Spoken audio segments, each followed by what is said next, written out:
Welcome to breathingforpros.com, the channel that closes the gap between explaining what breathing feels like and understanding what is really going on. We do this by using evidence-based information and in-depth insights on human design and on breath-related factors. Human design is a result of evolution, not of opinion, and we all share the same building plan. Feeling your design in action will help you to understand breathing in a much more natural way and puts you above having to believe things. Today I want to talk to you about the diaphragm and offer you a few exercises to locate it, release it, and tone it. By the end of this video, you will have exercises to breathe easier and with more stamina, and exercises that you can, of course, use with your pupils. Let's go. First, concentrate on your diaphragm.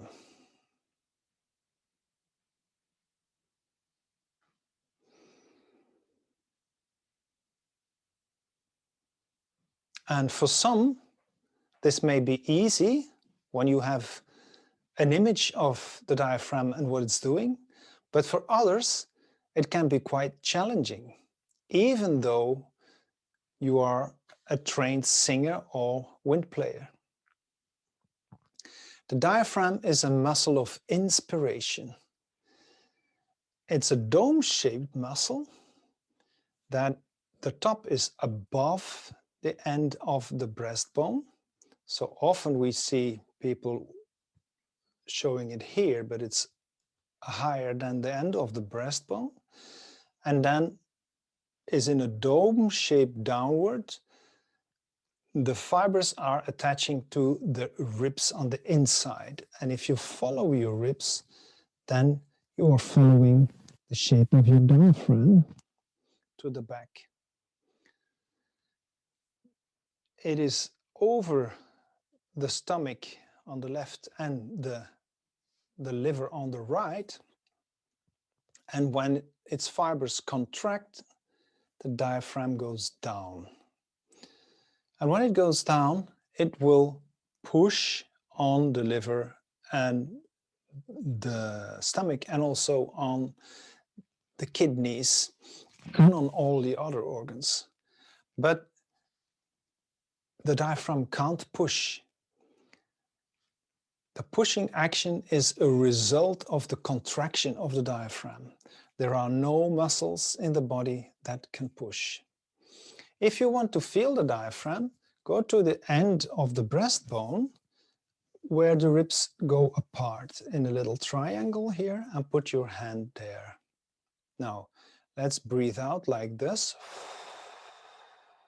Blow out and then release and breathe in through the nose.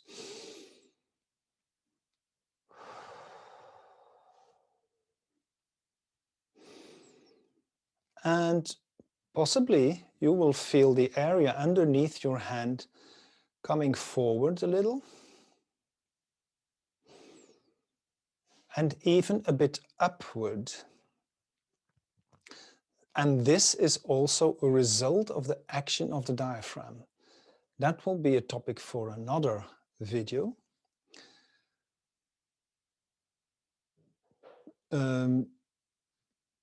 Compare this movement to breathing, raising the chest and lowering it again.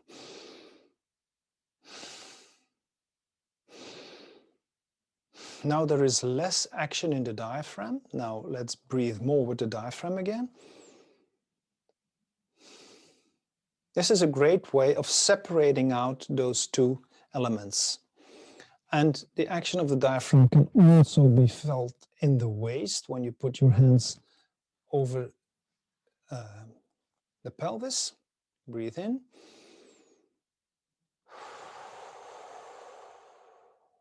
breathe in. So in this exercise, we breathe in by releasing. And there's a good reason for that. The diaphragm also plays a part in movement and stability. So it's not just a breathing muscle. If we raise our arms overhead, the weight of the arms is now resting on the ribs. This means that the ribs need more stabilization. And this stabilization is of course provided by core muscles, of which the diaphragm also is one, but also of course by the diaphragm. So the diaphragm will tonically have to contract a bit more to provide the stability. And at the same time, the phasic contractions for breathing in and out have to go on. So let's raise the arms overhead, breathe out, and release. Do it at your own pace. This is already strengthening the diaphragm a bit. Now, if we go to standing,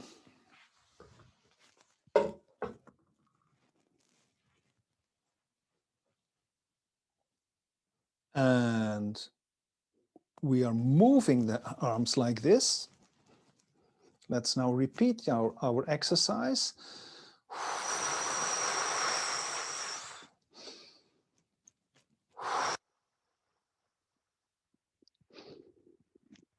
And you can also go a bit faster, or you can do it with your hands out, or like this.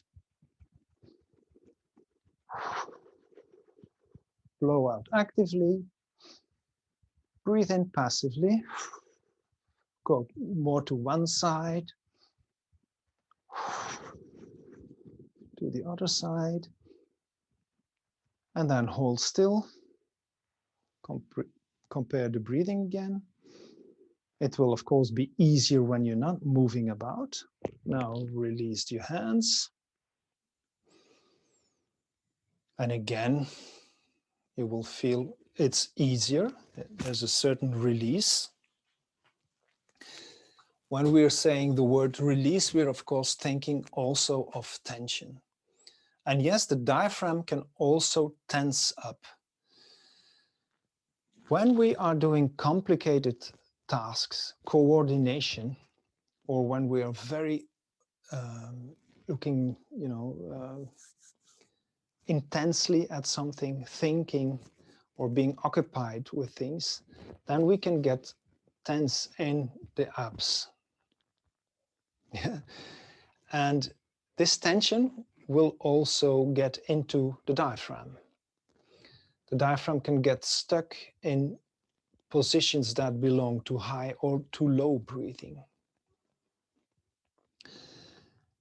What can we do to release tension in a muscle? If we compare it to, for instance, your forearm, you can wiggle your hand and release tension in the muscles as the muscles are now flopping around the bone. But the diaphragm is a muscle inside bone. And next exercise may cause a little bit of resistance as we are not used to doing crazy movements being musicians. But just try it. So what we are going to do is shake and combine that rather with the in and out breath we've just been practicing. So breathe out, release, breathe out, release, and now you go like that, breathe out, and still release, breathe out,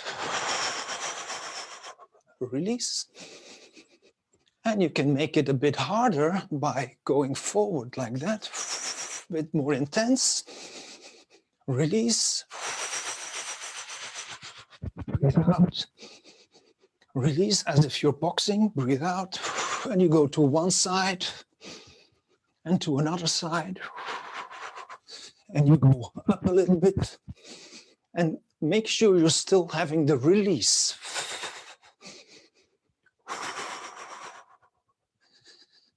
Okay, and now go slower, release.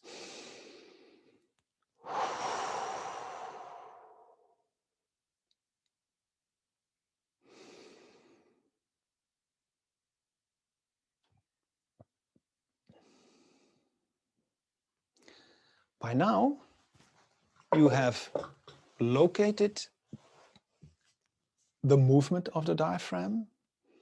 You have released some tension in the diaphragm, and you've built more tone in the diaphragm. Of course, there is much more to learn. And if this stuff interests you, then just check out my website, breathingforpros.com, and look at the breathing course, of which the first part will be in 2 weeks on Friday, the 24th, if I'm not mistaken. I'll put it up. So you can just click on that and take part, or if you have questions, send an email to info@breathingforpros.com. Thanks for watching, and I hope to see you next time.